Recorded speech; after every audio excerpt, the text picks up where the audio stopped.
Wes kept saying they're not slackers. They're always trying to find a way out. They're always trying to find a way to overcome. Owen said, "I think we've got this part for you in the feature called Future Man," which sounded funny to me. So that's how and he said the guy's just kind of supposed to kind of be from the future, futuristic. And it wasn't a particularly nuanced performance. Somebody told me, oh, Jim told me, you got to deliver the romance, buddy. That was a line I remember him saying to me. I just thought, Jesus, how do I do that? It's Luke's movie because he's the center of the movie. He's the one who ultimately learns the most. He's the one who takes the biggest journey. One of the pieces of music, we finished the session and I was still thinking about it, and he said, what would it sound like on a steel string guitar? So, we had him bring his guitar out, his other guitar, and he played it on another guitar, and it wasn't uncommon for him to want to hear things, both an electric bass and an acoustic bass. And I think there was a lot of just learning about how things sounded, I would argue with him about cutaways.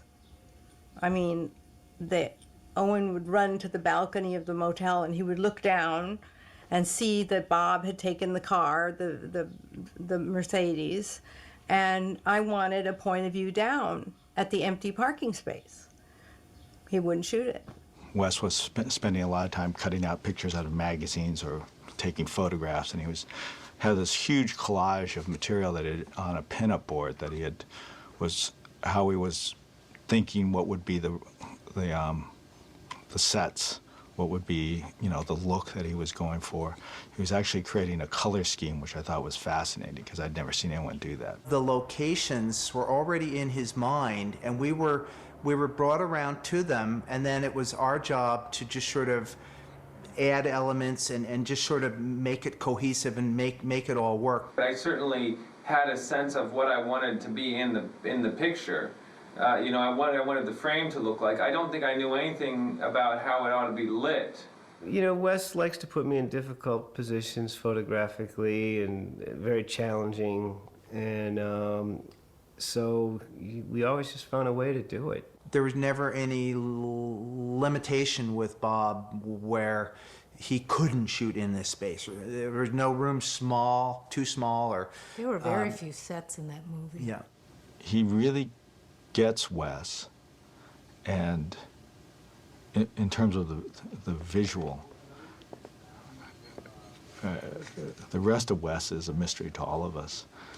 Somebody told me that Jim Brooks wanted to see me talk to me about something, and I went over and we talked, and then he told me he has these kids down there in Texas and they're doing this film, and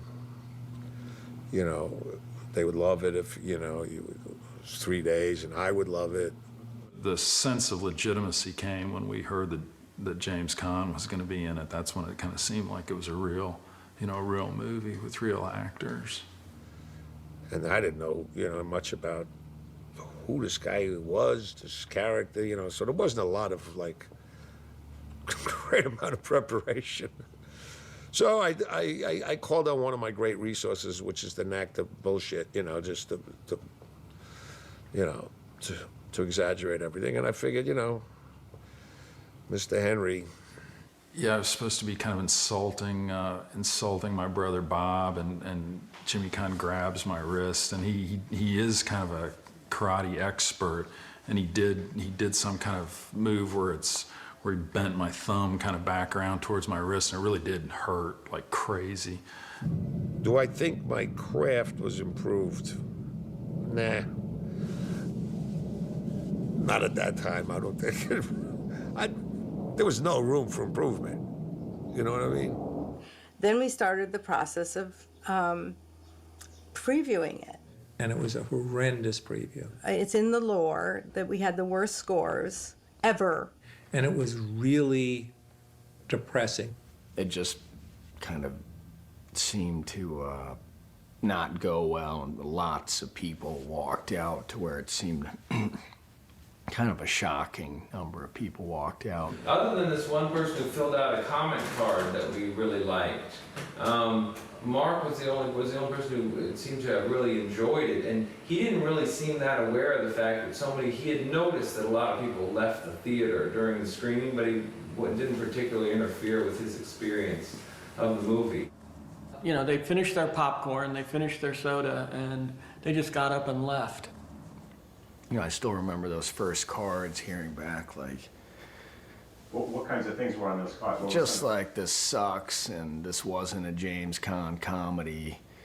They were saying things like, why didn't we see her breasts? There was one that just had scrawled on it, "This is shit." Those were the kind of complaints that the test group had for the film. You don't want to hear that from a person that got to see your movie free. But you know, all the pieces were there. He just was not dealing with pace. I mean, it was really slow. It was so painful trying to cut that film down to a good running time, and it was like we were tearing Wes's guts out. There was this whole scene that we filmed of being chased through the yard by the cops, and all, you know, several scenes that follow, actually, that ended up getting cut from the film.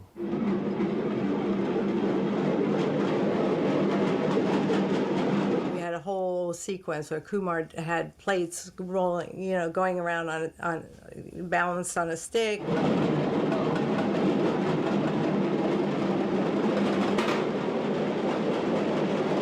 So that was out. Our whole idea was to submit it to Sundance where their short had been. And that would be in this small budget picture, the first leg up, get some attention there, do that circuit, you know, which so many people do, and Sundance turned it down. Wes was very, devastated and pissed off. That does seem unbelievable because we had the short there, and Wes and I did that summer workshop at Sundance. I mean, it made me crazy. So I felt like a complete failure. Yeah, it was kind of an uncomfortable time. I knew it was a great film, and I just felt we had the wrong audiences. But I will say that every time we did do a screening, or almost every time, there was at least one person in the audience who seemed to appreciate it. I don't think I'll ever be around a better review in my life than the LA Times, which not only loved the picture, I think Kenny Tarrant, I believe, not only loved the picture, but took off on Sundance for how dare they turn this down? What's wrong with Sundance? And it's like a miracle that happened in a review in a major newspaper. Every once in a while, I think I've done 78 or 79 movies, they'll say, I loved you in Bottle Rocket. It made many 10 best lists. A lot of people love that movie. Over the years, it's like the picture made cult. The film has somehow been discovered. Yeah. And I've even had people check it out. We know the cult movies of the last 50 years, and I think Bottle Rocket is one of them. And like I said, we're getting on 15 years ago. That's when we did this movie, and people still are asking about it. This is a new voice. This is a great film. It seems like something that kind of came sort of like from a family. My best friend directing, and my brother is in it, and my friends. You gotta deliver the romance, buddy. Or maybe Owen is Dignan. I don't know. Maybe he is Dignan. Now that I think about it, maybe. I mean, I love that character. Yeah, I think it's a great character. If Wes Anderson would have called me and asked me to be in a movie, I'd jump at it. Because it was fun.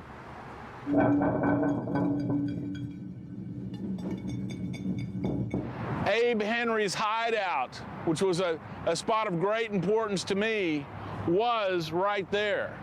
And it's been torn down, but I didn't forget. I didn't forget about the robbery. I don't play characters. I am a character. Whatever you want in the life, you have to work for it. Now look, Wes is a big-time director, and He hasn't called me either, that son of a bitch. You know what I mean?